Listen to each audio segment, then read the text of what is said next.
Welcome back to the channel, guys, and I hope everybody's had a wonderful, excellent, relaxing Christmas, but the football doesn't stop, and after a defeat last time out against Fulham, Chelsea travelled to Ipswich looking to get back to winning ways. Chelsea suffered defeat for the first time in 12 games last time out against Fulham at home. Levi Colwell's come out and taken accountability. I actually like this statement. Come out and said, I take full responsibilities for my errors in the past matches. We are still a young team, learning under a new manager. With time, we will improve. We are happy with our progress from last season until now, but at Chelsea, the demands are high, so it's not good enough. Look, I think as Chelsea fans, you've got to take that loss on the chin. Eventually, we're gonna get beat. We can't win every single game. I actually like this from Levi Colwell, taking accountability. However, I don't actually put it all on him. I think it was more of a collective effort, why we were so easy to cut through in transition moments. And if you want to know more about that, I did make a video on it on why Chelsea are suffering and conceding so many goals. So go and check it out if you're interested in it. But in today's episode, we're going to be turning our attention to Ipswich away. Before we do so, if you are new here and want to join the Mango family, make sure you hit that like button, hit that subscribe button to support this channel, and so you don't miss out on another piece of content, because all the support I receive is greatly appreciated. Now, before we get into Ipswich tactics, let's predict how the game will plan out. And if you look at the possession this season, Ipswich ranked third bottom, so I do expect Chelsea to dominate this game, dictate the flow of the game. So it's up to us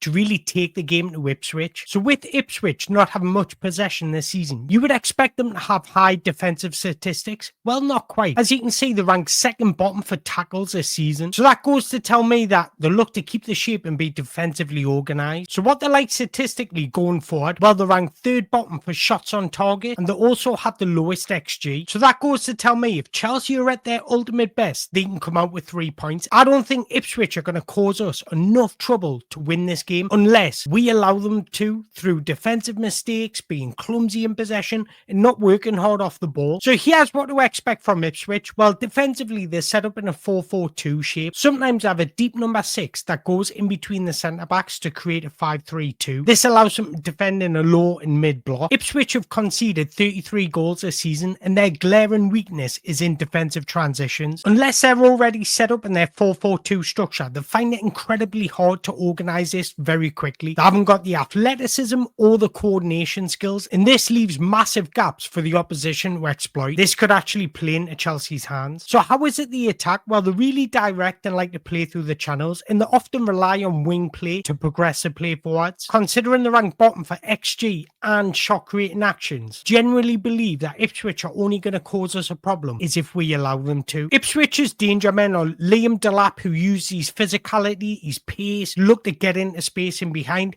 and they've also got Omari Hutchinson, and they're really relying on Omari Hutchinson to spark a bit of magic in the final third. He's somebody that's technically excellent, good in tight spaces, so if we can keep him quiet, Ipswich will struggle to create. Now this where it gets interesting, because I honestly believe it's up to Chelsea to win this game rather than Ipswich win this game, if that makes sense. If we drop points at Ipswich, it'll be because of us being poor rather than Ipswich being brilliant. But with the news coming out of the club recently, you just don't know how Enzo Maresca is going to set up. Does he rely on João Felix? Does he trust João Felix?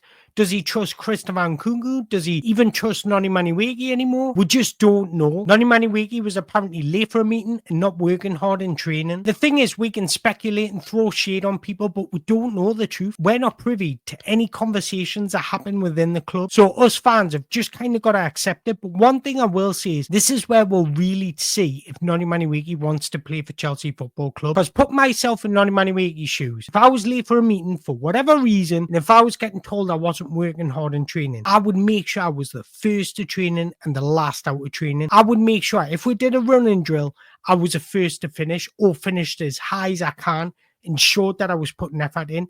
If we're doing agility work, and I would be the first to touch each cone as quick as I could. I would want to prove to the manager that I want to play for Chelsea Football Club. So I really do think this situation is a really test of character of Noni Madueke. You've got to think he's got a stable coming next season, so he wants to be in the manager's good books. So getting back to the game now. So how did Chelsea win this game? Well, I mentioned Ipswich are incredibly vulnerable in defensive transitions. So there's two things we need to do. It's not about the on-ball quality. It's about the off-ball quality. quality. If we make movement, a lot of movement in that final third, be fluid, Nicholas Jackson making those diagonal runs like we know he can, and whereas direct as we know we can be, we can kill off Ipswich. In Ipswich last home game, Newcastle went there, won 4-0, and it was all about the off-ball movement.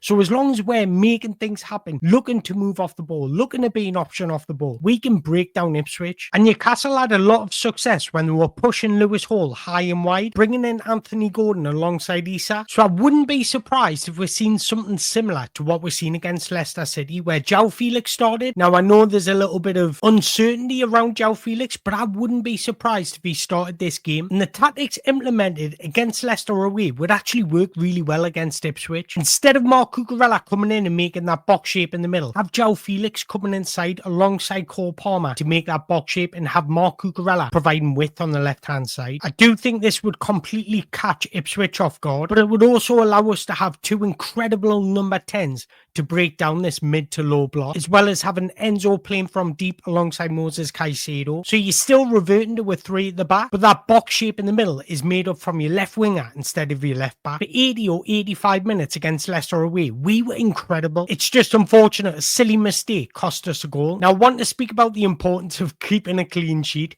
because if we concede against Ipswich, I give up. I give up because they've got the lowest XG and they're the second lowest for shot creating actions in the Premier League this season. So this is a time where we look to keep a clean sheet, cut out all those defensive mistakes, a lot of communication, and let's just be a little bit more composed when defending. So it's time to predict our starting 11, and I actually don't think this is going to happen. I'm just going to say it because it might make it happen. So in nets, we all know Robert Sanchez is going to keep his place. He actually made a few good saves, needs to do better on the ball, but we've had this conversation countless times and I'm sick of having it. At right back, what I would love to see is Josh Chempong play, because I think he gives us better defensive security when he inverts to that right centre back, but I just can't see it happening, so I'm going to put Malo Gusto there. And the thing about Malo Gusto, he hasn't turned a bad player overnight. He's not a bad player. It's the system that he's getting wrong. He's making the wrong decisions on when to get forward, when to overlap, when to stay back and act as a right centre-back. He's just making the wrong decisions. So it's not about turning him into a good player or he's turned into a bad player. It's about learning Enzo Maresca's system. The more he plays it, the more you'll become accustomed to it. But we need to cut out those minor errors. Then at centre-back, I think it's going to be the same two, Torsen and Levi Colwell. And then at left-back, Marc Cucurella. Then I think you already know who I'm going to pick. Enzo Fernandez, Moses Caicedo. Then what I would like to see is João Felix starting the left, just for the system and the opposition we're playing. I think his football IQ, the ability to break down low blocks, the ability to play in tight situations can really benefit Chelsea in this game. Then who else but Cole Palmer as our attacking midfielder? And then you've got your right wing situation. This is where it gets sticky, because you can either play Jadon Sancho there, Pedro Neto, or Noni Madueke. I've got a little feeling he's going to play Noni Madueke. I don't know why, and this could come back to bite us, but I've got a little feeling that Noni Madueke is going to start. And if he does start, that could also benefit Chelsea, the ability to be direct and quick in transitions. And that's what this game's all about. If we're slow or passive in possession, we're not going to break down Ipswich. We need to be quick, sharp, decisive, and that's why I play Nicholas Jackson up front, because I think his movement can be crucial. Yes, he's been off for a few games, I understand that, but I do actually think he's going to score against Ipswich, and I think his movement in the channels is going to cause Ipswich a lot of problems. So that would be my starting 11, but I want to hear your thoughts based on the opposition, based on their tactics. Who would you start as a Chelsea fan? For me personally, I just think we need to freshen it up a bit. We've started with a pretty much same 11 against Everton and Fulham, and we struggled to find any fluidity, any team cohesion. So let's just freshen it up a bit. But I would love to hear your thoughts. My prediction is going to be Ipswich 0, Chelsea 2. But again, drop your predictions in the below and smash up the like button, hit the subscribe button on your way out. And until next time, thank you very much.